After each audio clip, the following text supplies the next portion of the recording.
today. I think for those of you who participated last time, we had a small vote. What would you like to hear about in these Edge Talk sessions? And the big winner was artificial intelligence.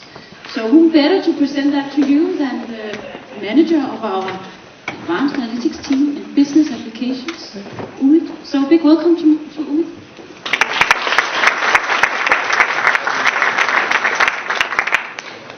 Brought to life.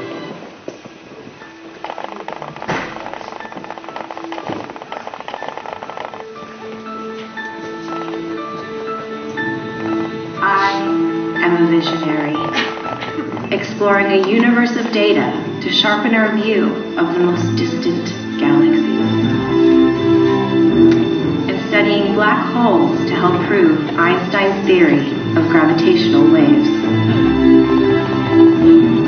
I am a healer, giving doctors the power to turn mountains of data into life-saving breakthroughs, identifying diseases like leukemia from a simple drop of blood, even in our own homes, and finding new ways to bring cures to market faster.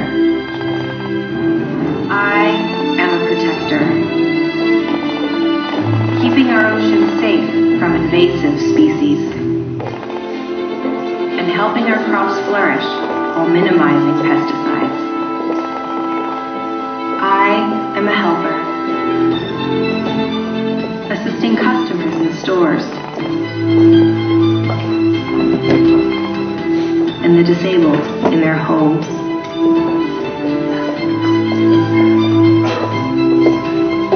I am a navigator, mapping our world 1 millimeter at a time, and making even the largest self-driving vehicles safer for the long haul. I am a creator, learning to paint from the masters and applying their styles to create original works of art. I am a teacher, analyzing 500,000 player groups every game to identify strengths and weaknesses, and a learner, discovering new strategies from complex games. I am even the composer of the music you're hearing.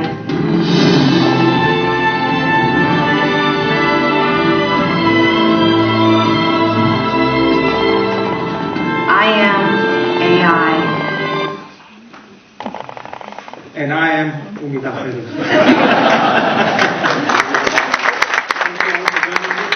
Today we're going to talk about artificial intelligence.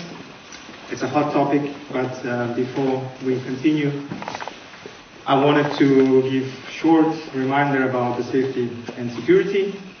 If alarms exhaust, please proceed to the doors with green signs, with exit signs. And since I'm coming from IT, I need to remind you about IT security. Remember to lock your PCs when you're leaving your computers. Do not open emails from unknown senders, and do not share your passwords. This is obvious, right? Now, artificial intelligence. Hot topic, we spoke about this. We'll start with talking about what it is. It will be very down to earth, without too much science in it. We'll talk about why we need to be using it, and we'll talk about how have we been using it or implementing it in IT or in Earth. First thing first, artificial intelligence. It's broadly known as a branch of computer science that is dedicated to study how the machines can become intelligent. To make a parallel, to understand it better, right? Let's make a parallel. What is the best representative of an intelligence? That's an actual intelligence. That's human. So human can see. Humans can see it. We can identify the scenery. We can see the objects. And machines have learned to do that as well. They are looking through the lenses of the cameras and trying to identify the digital signals and understand the images. Humans can move around in the environment. They can do mechanical stuff, they can do repetitive stuff, and this corresponds to the field of robotics, where people are investing heavily into robots so that it can help them in making tedious stuff. We'll see some more examples about robotics. This is a very, critical place. Humans can speak to each other, they can understand the speech, they can communicate, and machines have been doing that recently also. And this is the area which is mostly known as natural language processing, which is mainly used to recognize the text, or sometimes we use it. The earliest possible example of that is the spam detector, right? Which looks at the text in the subject, text in the email, and figures out whether it's a junk or not. So humans have the ability to group stuff, to classify stuff, understand what is what. Machines have been doing that on a larger scale with a lot of data, lots of different dimensions of data. While there is a zoo of different machine learning, this corresponds to machine learning, it has a zoo of machine learning techniques, right? But mainly it has been known for the supervised learning. When we talk about supervised learning, it is about feeding lots of data to the machine. Data also includes the right answers to the questions. And based on that, the model is trained in order to give you a correct classification after when you send a new data set. Unlike supervised learning, unsupervised learning is actually doesn't really need to have the right answer. So basically, all the data that is coming in is being processed and then put together to find the normals and not normals. Sometimes the right answer doesn't exist, and in these cases, we basically need to use this kind of machine learning techniques.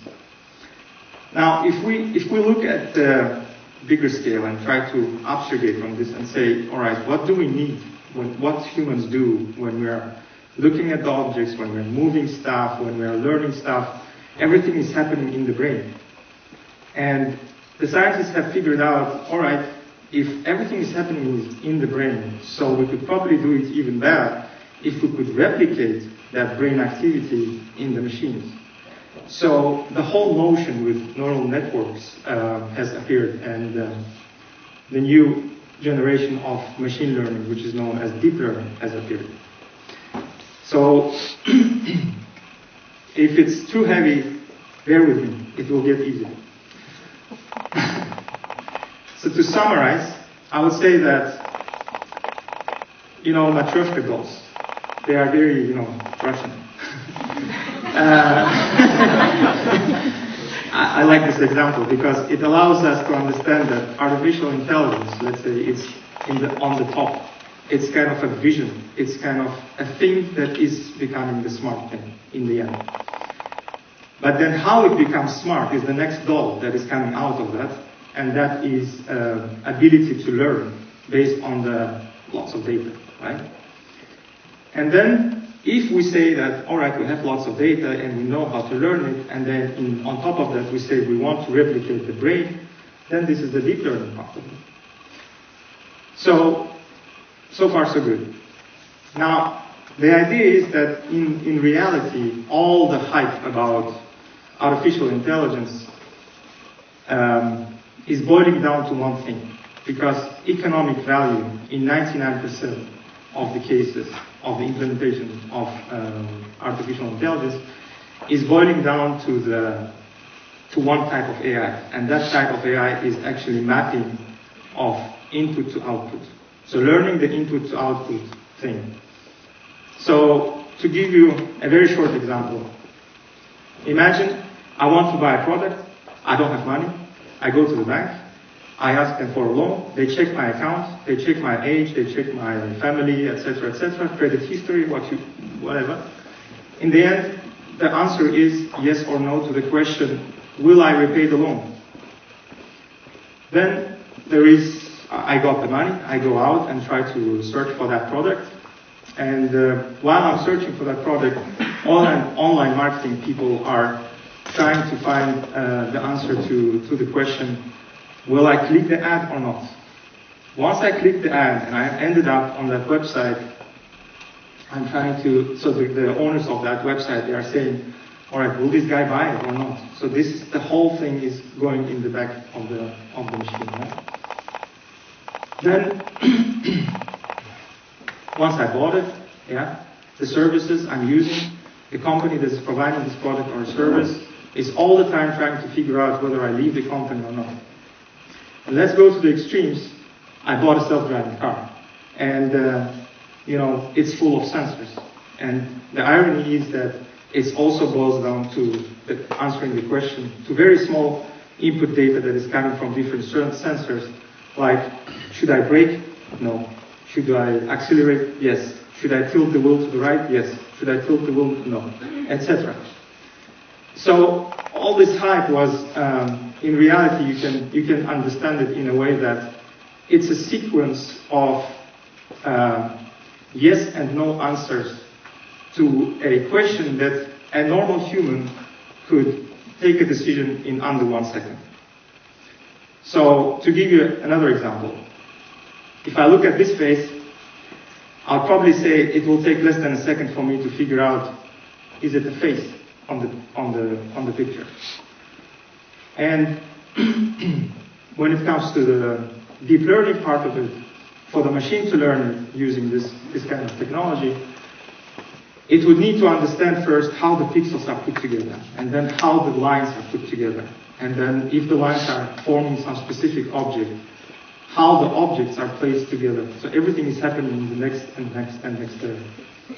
And in the end, once the pattern of putting those objects together reminds of a face, then the output is yes, it's a face.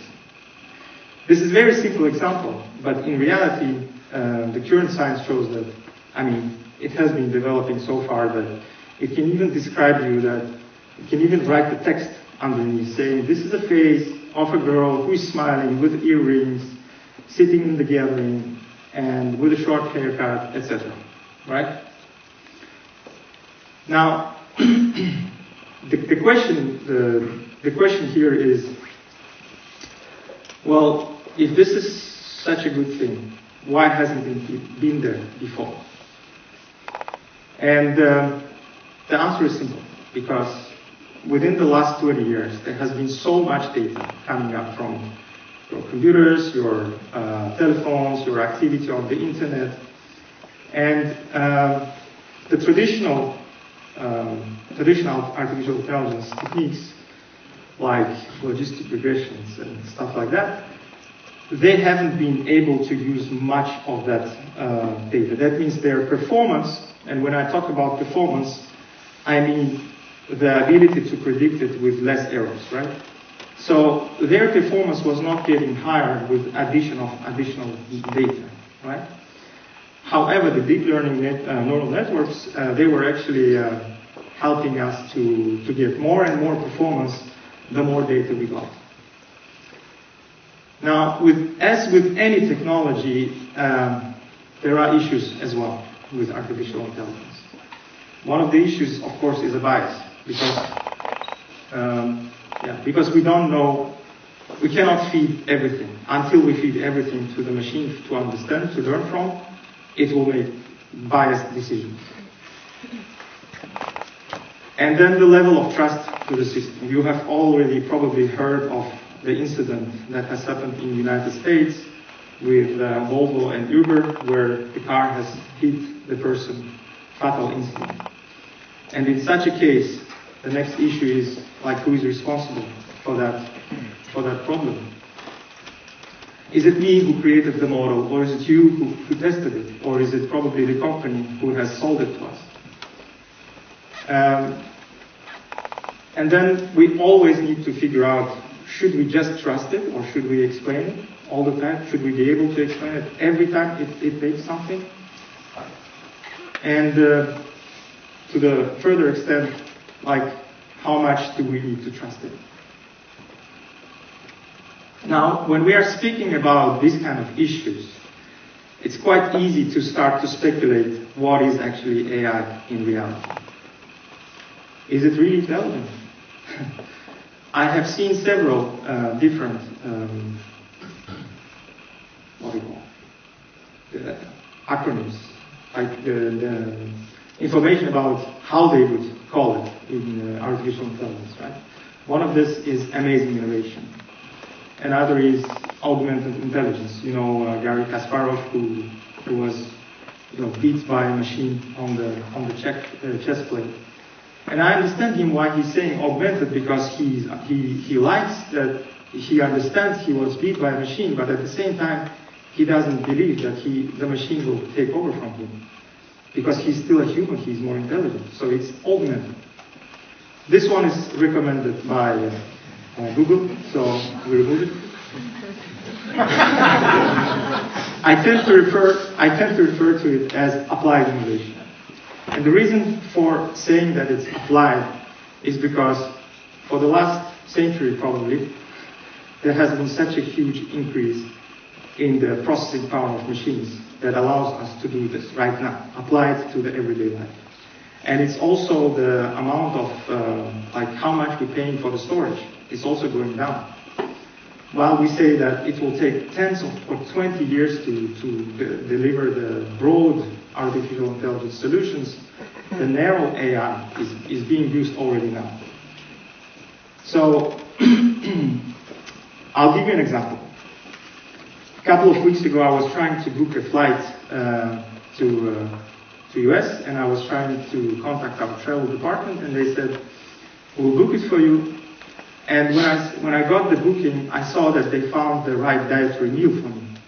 I was so glad for that, because I didn't have to explain it to them. They did it automatically, and I was like, did they guess it by my face or by my name? How did they do that? Well, it was no mystery, because apparently I have entered it into my profile long time ago. I even forgot about it. But the only notion that I haven't excluded it from the equation is actually telling us a lot about how much AI is being used every day in our lives. Indeed, if we look at Netflix, it's recommending you the movies every day. If we look at Google and Facebook and Baidu, they are actually improving the search engines all the time. Maybe they are investing in things that we don't even know about. Amazon, they are trying to improve the sales, and PayPal has cut its false alarm rates by half using the deep learning techniques. Now, these are the tech giants. It's fine. They're spending billions of dollars on this. Maybe I have heard it's about 60 billion last year. Now, startups, they're growing like mushrooms after rains. If you look at the amount of startups that are building their solutions based on the artificial intelligence, it's more than 4,000, and each of them, on average, has a valuation of 30 million Danish kroner. That's more than twice if you compare it to just a couple of years ago. There has been a survey, last year, probably, in Northwestern Europe. The 22% of the companies, big companies, actually planning to invest into artificial intelligence. And if it's only 22% right now, 85% will be already in 2020. That's just a couple of years from now. That's not a scary thing, because only 8% of them think that it's going to threat their employees. But more than 30% think it's an opportunity to help them to free them up for making a bit more creative stuff instead of just doing repetitive stuff. And then 80% think that artificial intelligence, advanced analytics, IoT will predominate the business model for many companies, like 80% of them, while only 16% think it's already now. And I hope that Ørsted, cut it. Ørsted is doing it, is in this 16%.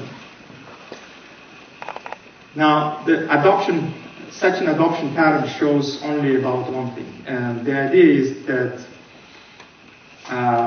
there is the ones who are adopting, it's documented actually, the ones who are adopting artificial intelligence in their everyday business are actually having a wider spread.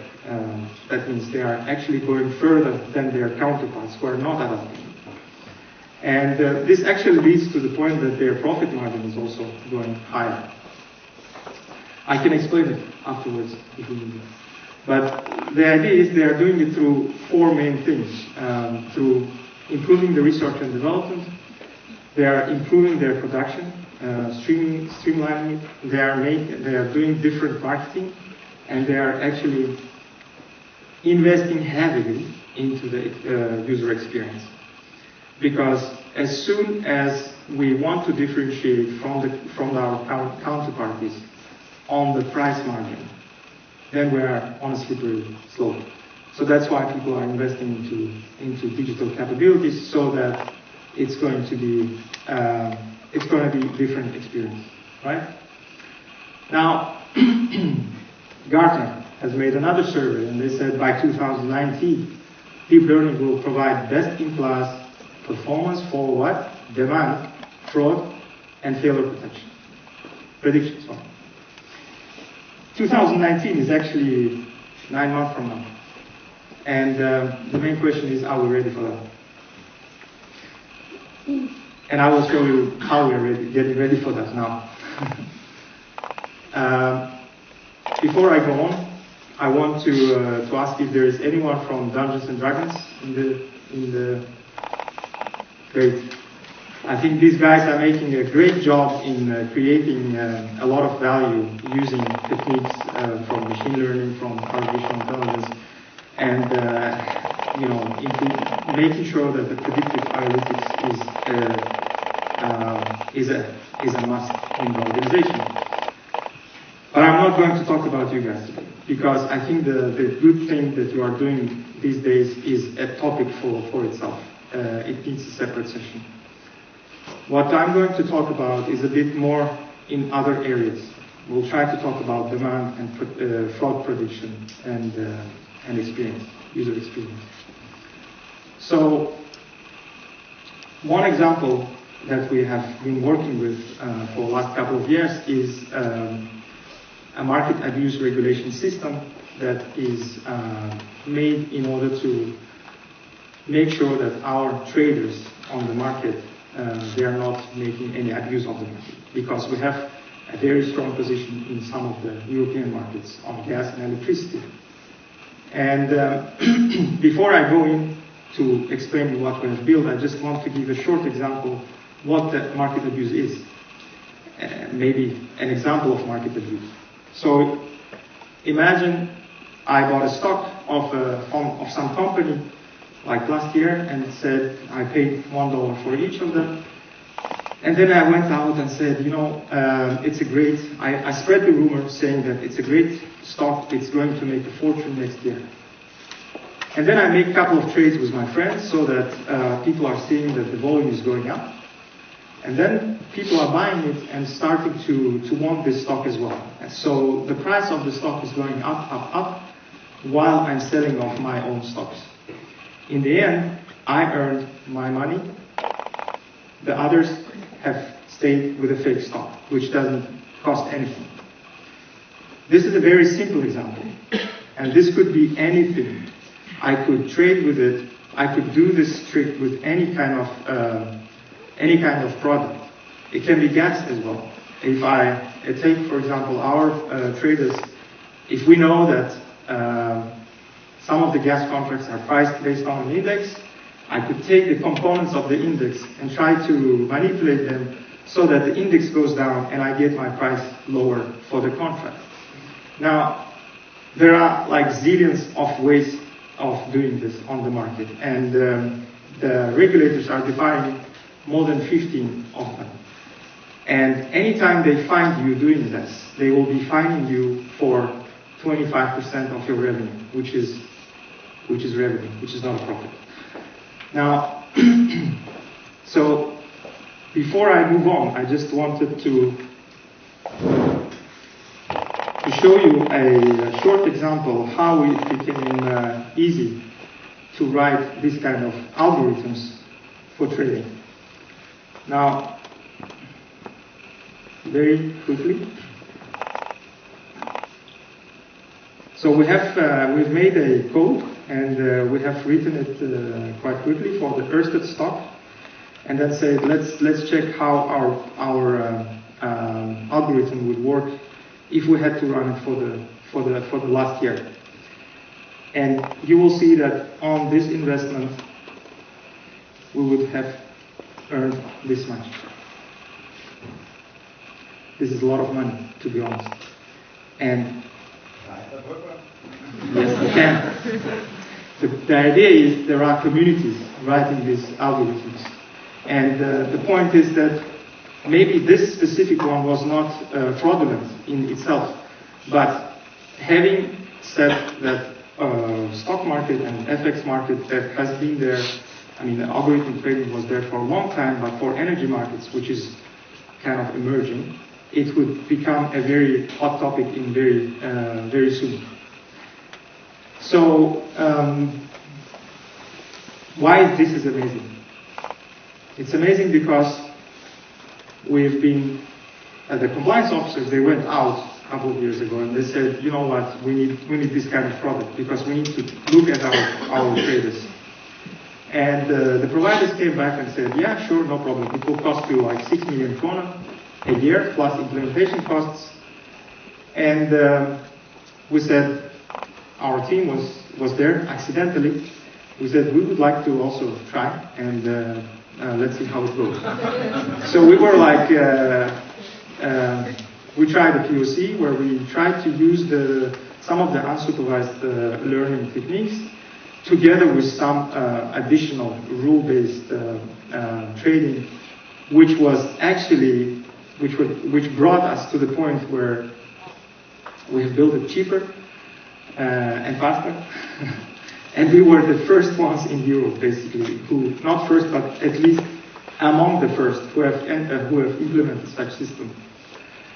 And you can see that probably this is just an example of how it looks like in the real life, but the idea is that there is only one guy sitting and looking after more than 20 traders, and he's, they are trading more than 100 instruments, and they are actually doing it across the day, across the markets, across the continents. The problem is that there's only one guy, and there are like 2 million of rows every day he needs to look for, which is impossible, right? So that's why we have this machine. So let's hear Torben. He is our colleague who has helped us, who worked with us together in order to develop the system. In this specific case, we built a system that surveys for potential manipulative behavior by Ørsted traders in relation to all trades, all orders in the marketplace. We're talking about millions of data records each day and quite sophisticated behavioral patterns. Human surveillance cannot be used for such a task simply because the amount of data and the complexity is too high. It could be interesting to run the market system in real time to let it predict possible manipulative behavior even before it happens based on learnings from previous manipulation. Another important aspect of market surveillance is to detect possible collusion between traders. That could be in writing or it could be voice. The ability to detect collusion between traders in different languages and maybe even coded language is a very difficult task, and we need machines for that. I think it's a maturity journey. You kind of have to deserve the right to build these machines by showing you can do it. On the other hand, the business must embrace the idea and show confidence in IT that they can solve these kind of tasks. I think that's needed to take us the next step, not just to talk about machines and robots, but to actually develop them and use them. Thank you, Torben. The idea is we have actually also prepared the system to be able to understand the chats and the talks on the phone. We haven't implemented it yet, but it's ready. Now, the next example is about the market demand prediction. Probably it's not exactly to predict what is actually the area where it's best to do it, right? And there are like 100 factors, and one of the factors is actually to be able to know whether there is actually a need for that. So I hope I didn't say too much about the issue. So I want to say that our colleagues were up against IBM Watson in order to do this task. And the task was simple. Basically, listening to the tweets, to specific tweets about specific word combination, and then make a prediction whether whether the sentiment is positive, negative, or neutral. And the thing that I want to say that I'm proud of was that our guys were better than, or at least at par with IBM Watson using the open source technologies. But I will not talk about this much because I have the brain behind this thing. It's Mark Sko-Madsen, who beat IBM Watson.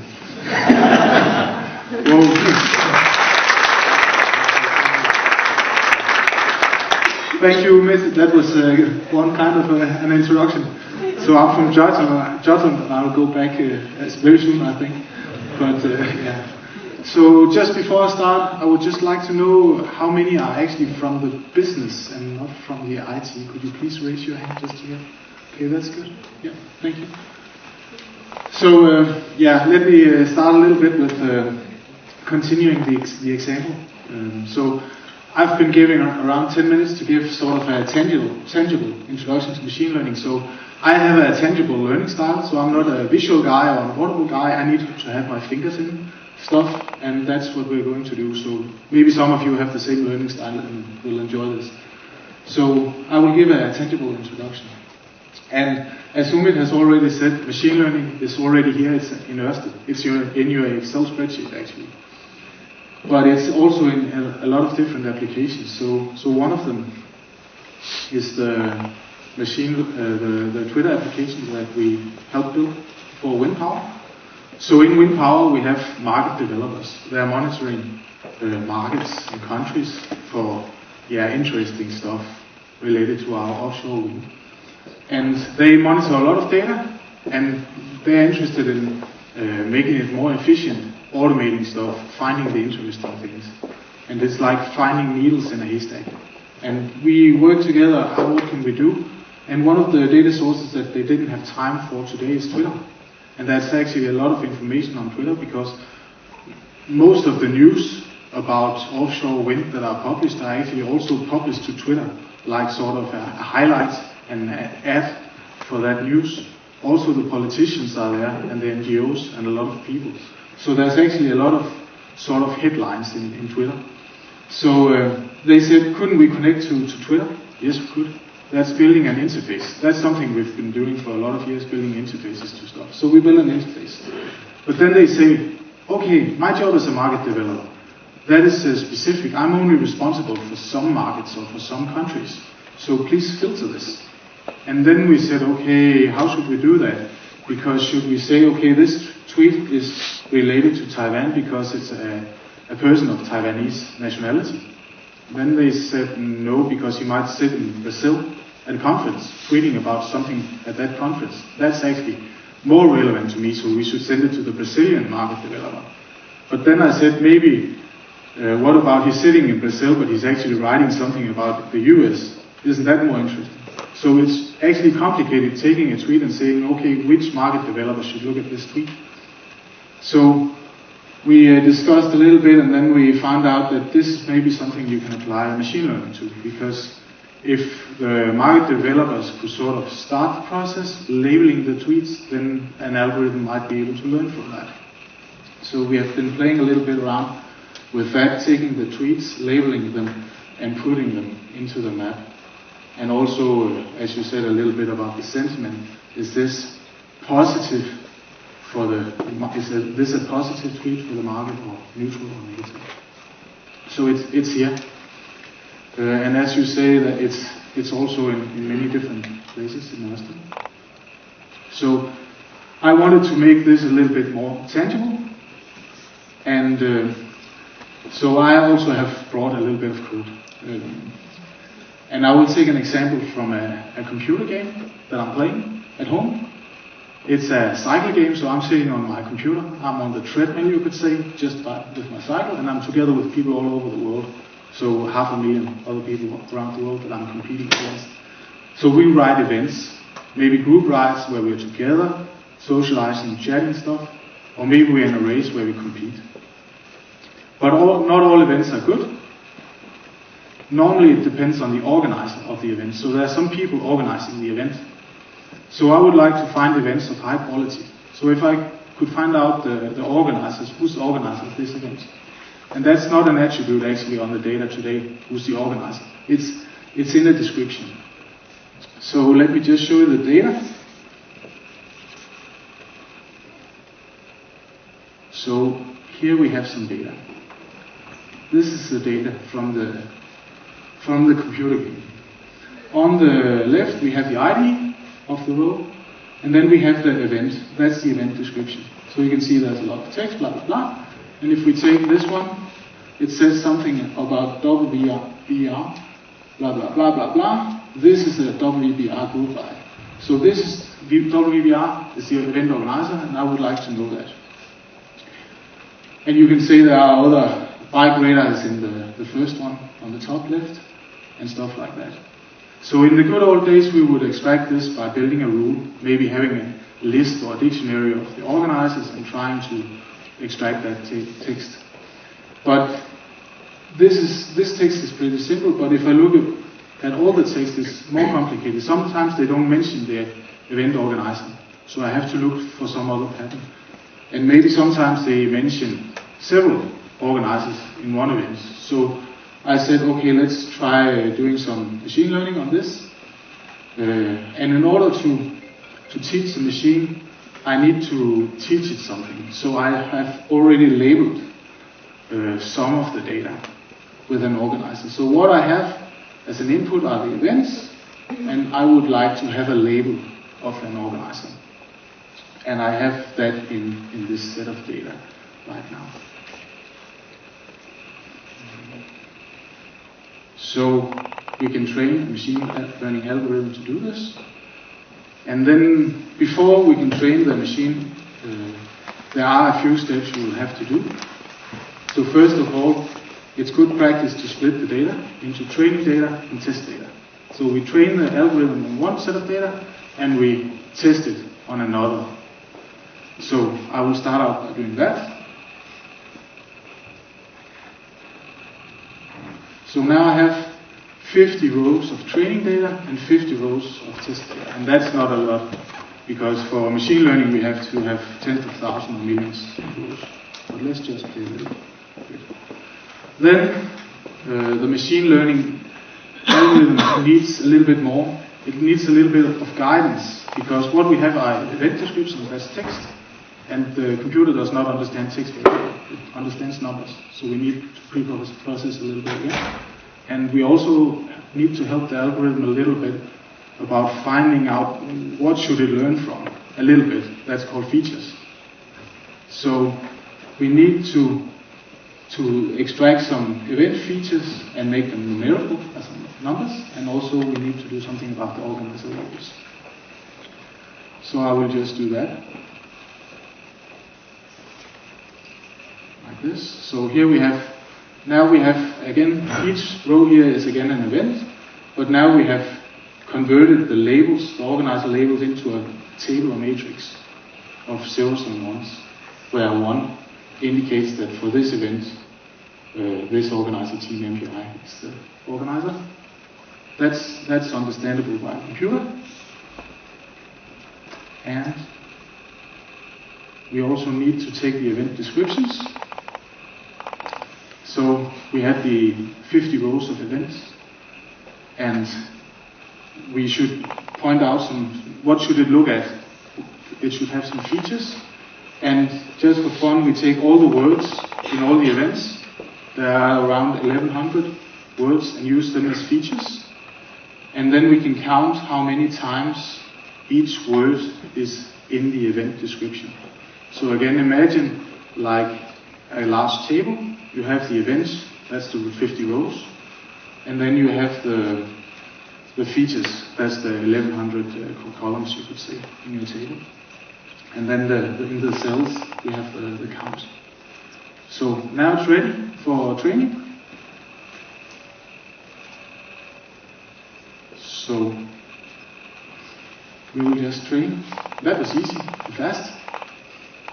So and just a few lines of code. So in this, we've picked one algorithm. There's a lot in the market. We've set up the algorithm with a few parameters, and we fitted it. That's another name for training. And then we have an algorithm, a function that can do what Umid here said. It can take the input data and provide sort of a labeling. Then the interesting part is how well does it predict. So let's test it.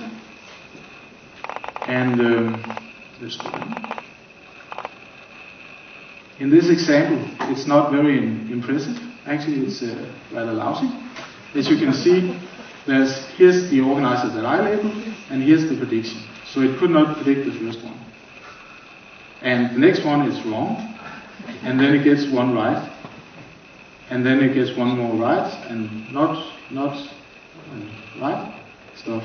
And in total, if we go up, I can see that that there was only 23 out of 50 events that were correctly predicted. So it's lousy, but we didn't have a lot of data, we didn't spend much time on it.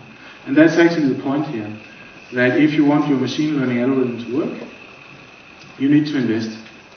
You need to train it on more data, you need to maybe pick some better features, fine-tune the settings of the algorithm, maybe use better algorithms. You need a data scientist. And some of you in the room are actually data scientists. So some of you could help out. I'm also a little bit. I could help out. And the important part is also for the business owner to say, okay, how important is the precision here? How much will I invest? Because 80% you can normally do that without a huge investment. 95% is something you really have to work on, and 99% is really costly. But it's like a human person is not 100% correct as well. So that's some of the points. And if I should finish off, we're talking a lot about AI and algorithms, but I still think the value is actually in the data. And especially for us, that it's important that we collect the data and we build quality data, and it's easy to access, because the machine learning is sort of a commodity. But the data is the tough part. If we don't have the data, we can't do anything. So collect data from our wind power machine, from wind power, from our training, and stuff like that, and make quality data. Then we can do stuff. So, thank you.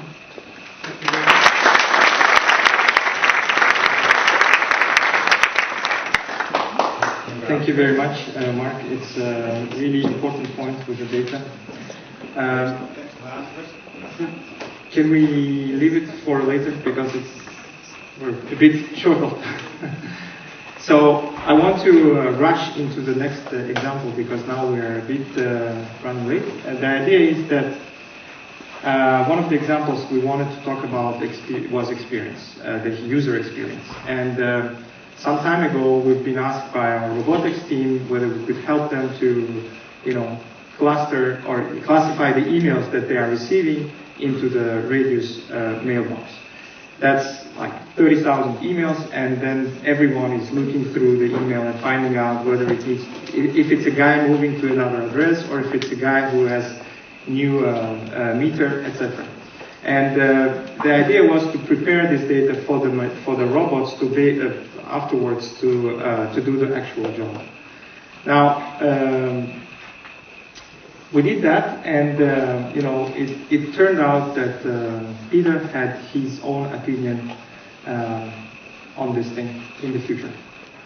Being asked about why machines are important in the work that we do and our team, it's pretty obvious, as I have the privilege of heading our Robotics Excellence Center, and we automate processes for all of us.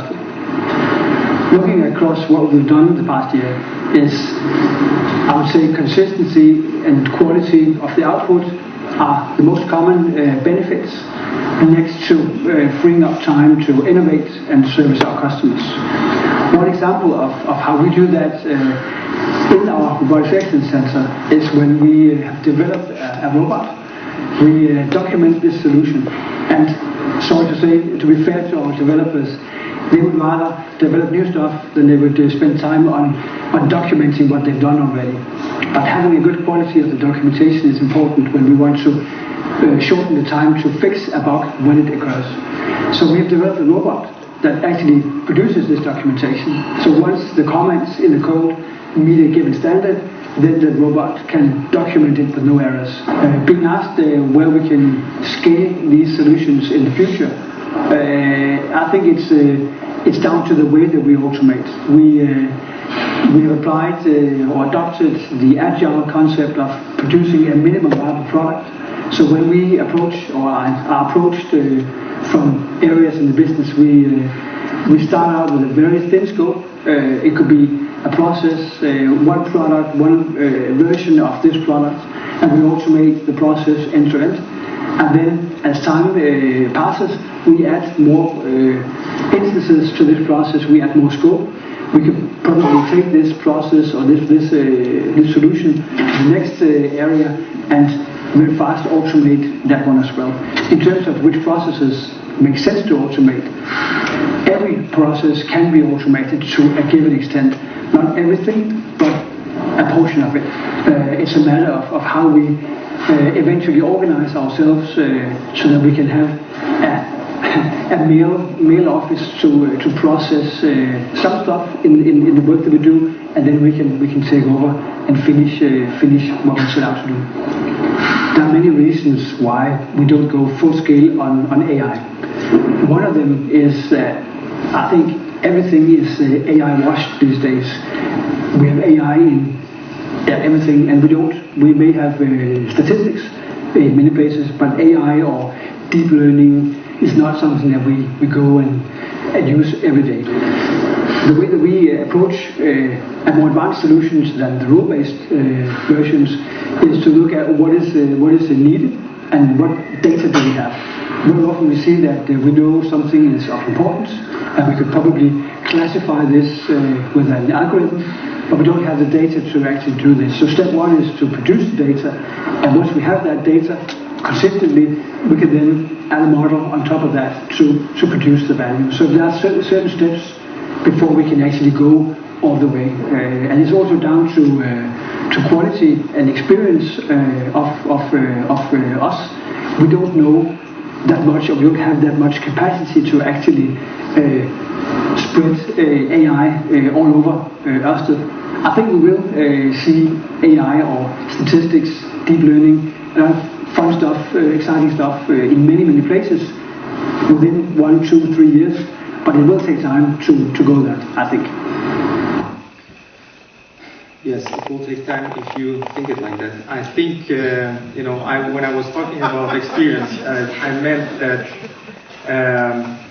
there are techniques that are already applicable already now. And I just imagine me as a client of Ørsted when I need to write to customer services and I get an immediate answer, which is customized for myself right away, just because there is a machine answering me on that thing. That could be a nice way to do it. The idea is that it's not completely fantastic, because look, I've been using this service recently. This is XAI, maybe some of you are using it as well. It helps me to book the meetings. So her name is Amy, it's a robot. Anytime someone wants to kind of make a meeting with me, they write, CC her, and then she takes over from there. The only thing that I need to tell is I need to tell my preferences where my meetings are, and I need to tell the preferences in terms of how long time should it be before my meeting, the next meeting should start. And then I also tell her that, okay, yeah, please find the free spot in my calendar and schedule this meeting. And from there on, I mean, the meeting is scheduled, so she's taking the whole conversation with the guy. If you think this is wow because it's a commercial product, people are investing in it, you know what? I want to show you something. Christian from the innovation team, he has been nice to help us to set up this an interesting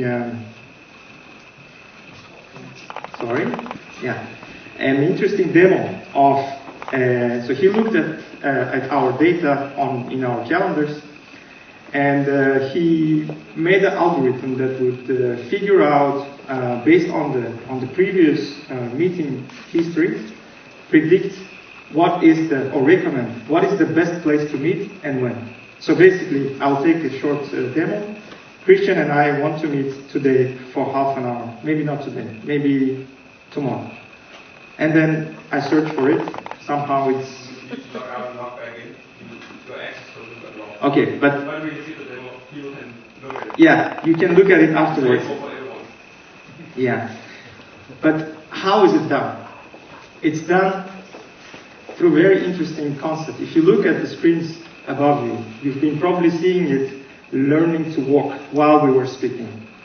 So the idea is that you train the model and you tell the rules for it, and then it starts to kind of, by trial and error, try to figure out how to walk. The same story with this kind of algorithm.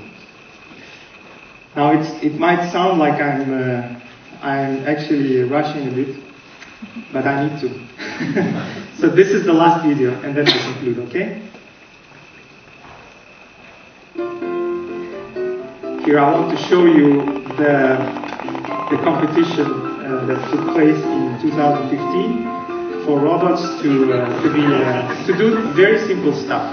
You know, open the door, walk through the door, or walk somewhere else. The reason I'm showing this, I just want to show the evolution of how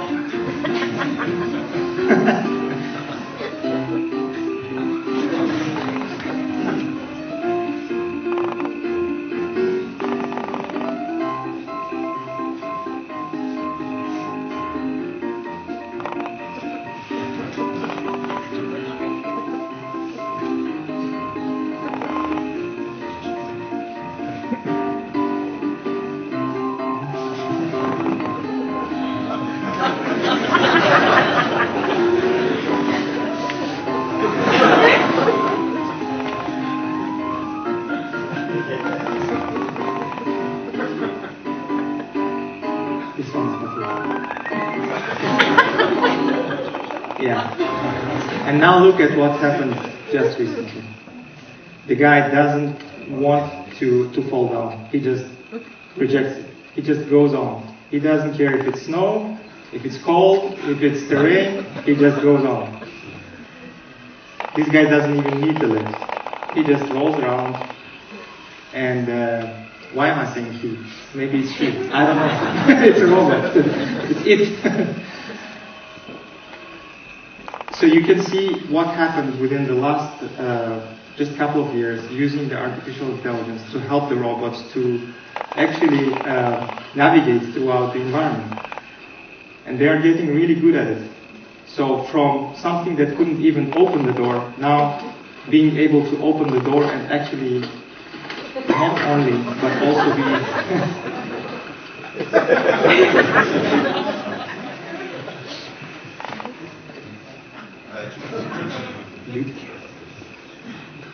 Yeah, and if you think this is the end of it and how we can use it, you will see now an example from a startup company that is taking it to the next level.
To finish off this presentation, I would like to give you a very short story which is near and dear to me. This is my father. He was He was a scientist back in the 60s, and he was involved into a development of airspace program and testing the parts for the rockets that were going to the space. And it was a huge campaign. It was more than 100,000 people working on it. Many of the projects were secret. They were working underground, etc. And this is a classmate of mine from back home. He is the propulsion engineer at SpaceX who was actually developing or participating in development of that engine that was going up and down with the Falcon, right? Now, the reason I'm telling this, the idea here is that within this generation, there has been such a big leap in technology that the things that were done by governments are now done by companies, and the things that were done by companies are now done by a bunch of students. And especially when we're talking about artificial intelligence, if we wait, then we miss it out. Thank you very much.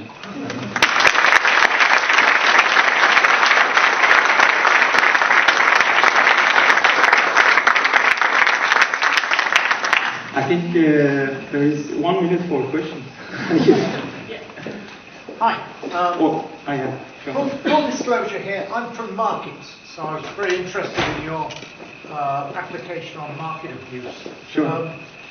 The question is, how do you train it? Because presumably we've not had that many cases of market abuse. Yeah, but that's what I'm saying. This will be unsupervised learning because you don't have the right answer.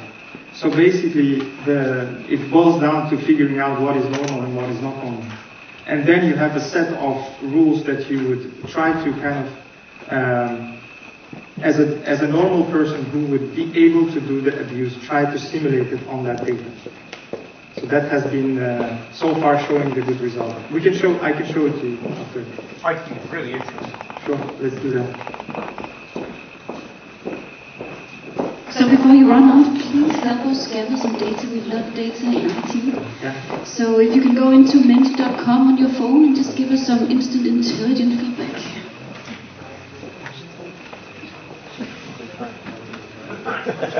And this is tracked, right?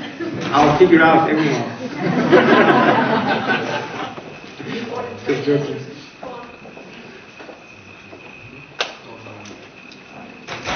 Should I go to the next one? Yeah.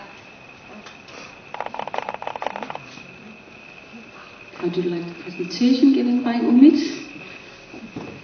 Thank you.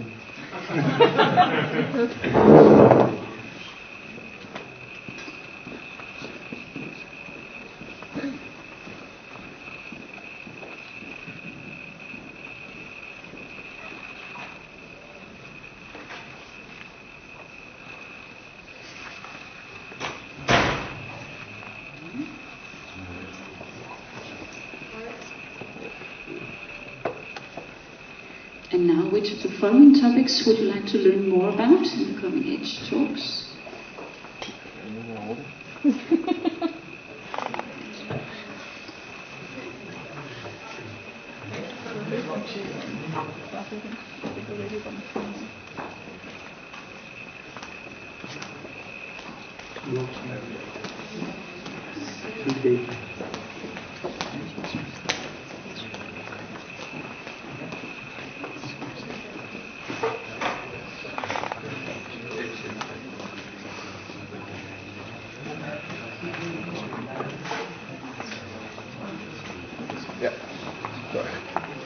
Perfect. Thank you for your feedback, and thank you for today. Thank you.